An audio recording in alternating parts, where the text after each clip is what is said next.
ডিম বা এগ হলো এমন একটা খাদ্যদ্রব্য যা ব্রেকফাস্ট থেকে ডিনার যে কোনো সময় চলতে পারে। পুষ্টিগুণে ভরপুর ডিম দিয়ে যে সমস্ত ডিশ বানানো হয় তার মধ্যে সবচেয়ে জনপ্রিয় হলো অমলেট। এটি একটি ফরাসি শব্দ যার অর্থ পাতলা ছোট প্লেটের মতো পাত্র। যেহেতু ডিম ফেটিয়ে ভাজা করার পরে ওই রকমই একটা আকার হয়েছিল, তাই ফরাসিরা এই ডিশটার নামকরণ করেছিলেন অমলেট। একটা সময় ভারতে ফরাসি, ব্রিটিশ ও বিভিন্ন ইউরোপিয়ানরা ব্যবসা বাণিজ্য করতে এসেছিলেন। তাদের হাত ধরে এই অমলেট ভারতে জনপ্রিয় হয়। নমস্কার বন্ধুরা, আমি সূচনা। আমার চ্যানেল সূচনার দিনলিপি ও রান্নাঘরে আপনাদের সকলকে স্বাগত জানাই, যেখানে দেশ বিদেশের নানা রকম রান্না ও বেড়ানো সংক্রান্ত তথ্য আপনারা জানতে পারবেন। কোথাও বেড়াতে গেলে হোটেলে আমাদের মনের মতো ব্রেকফাস্ট না পেলেও মশলা অমলেট কিন্তু পাওয়া যাবে। এক কাপ গরম চায়ের সাথে অনায়াসে ব্রেকফাস্ট কমপ্লিট হয়ে যায়। এছাড়াও ভাত, ডাল বা রুটির সাথেও সাইড ডিশ হিসাবে এই মশলা অমলেট খাওয়া যেতে পারে। চলুন আজ বানাবো রেস্টুরেন্ট স্টাইল মশলা অমলেট। মশলা অমলেট বানানোর জন্য ছোট ছোট করে কুচি করা পেঁয়াজ, টমেটো, ক্যাপসিকাম, ধনেপাতা আর কাঁচা লঙ্কা নিয়ে নিয়েছি। আর ডিম তো লাগবেই।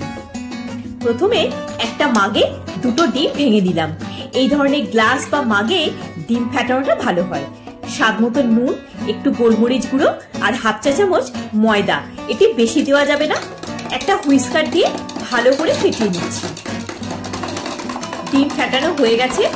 একটা মিক্সিং বোলে পরিমাণ মতো পেঁয়াজ কুচি, ক্যাপসিকাম কুচি, টমেটো কুচি, টমেটোর শাঁসটা কিন্তু বাদ দিয়ে দিয়েছি যাতে বেশি জল রিলিজ না করে, কাঁচা লঙ্কা কুচি, ঝালটা আপনারা স্বাদ মতো দেবেন, ধনেপাতা কুচি, পরিমাণ মতো নুন, অল্প হলুদ গুঁড়ো আর 1/4 চা চামচ গোলমরিচ গুঁড়ো দিয়ে একটু মিশিয়ে নিচ্ছি। এবার ফেটিয়ে রাখা ডিমটাও বোলে নিয়ে নিলাম। এবার সবকিছু ডিমের সাথে মিশিয়ে নিলাম। একটা ফ্রাইং প্যান বসিয়ে গ্যাসের ফ্লেমটা অন করে দিলাম। 1 টেবিল চামচ সাদা তেল দিয়ে ডিমের মিশ্রণটা দিয়ে দিলাম। ঢাকা দিয়ে একটুখানি কুক হতে দিচ্ছি যাতে সবজিগুলো নরম হয়ে যায়। মিনিট 2 পর ঢাকাটা সরিয়ে নিলাম। দেখুন অমলেটের ধারটা কুক হয়ে এসছে, তাই প্যান থেকে ছেড়ে এসেছে। যেহেতু মশলা অমলেট একটু ভারী হয়, তাই ডিমের মিশ্রণটা একটু স্প্রেড করে দিতে হবে যাতে সমানভাবে ডিমটা ছড়িয়ে যায়। এবার অমলেটটা এক পাশ থেকে ফোল্ড করে তার উপরে আর একটা দিক প্রেস করে দিতে হবে, যেমন আমরা সাধারণভাবে ডিম ভাজা করি। একটা দিক হয়ে গেছে, এবার অন্য দিকটা ফ্লিপ করে দিলাম। আমি সাথে ফ্রেঞ্চ ফ্রাই রেখেছি। এটা উইদাউট অয়েল ফ্রেঞ্চ ফ্রাই, কারণ এটা এয়ার ফ্রায়ারে ভাজা। আমার চ্যানেলে তরমুজের কাবাবের একটা রেসিপি এয়ার ফ্রায়ারে করে দেখানো আছে, চাইলে দেখে নিতে পারেন। লিঙ্কটা ডেসক্রিপশন বক্সে দেওয়া থাকবে। 1 মিনিট মতো রেখে দিলাম। মশলা অমলেট রেডি। গ্যাসের ফ্লেম বন্ধ করে দিলাম। এবার সার্ভ করে দিচ্ছি। এবার টেস্ট করে দেখি। আমার অল টাইম ফেভারিট এই মশলা অমলেট।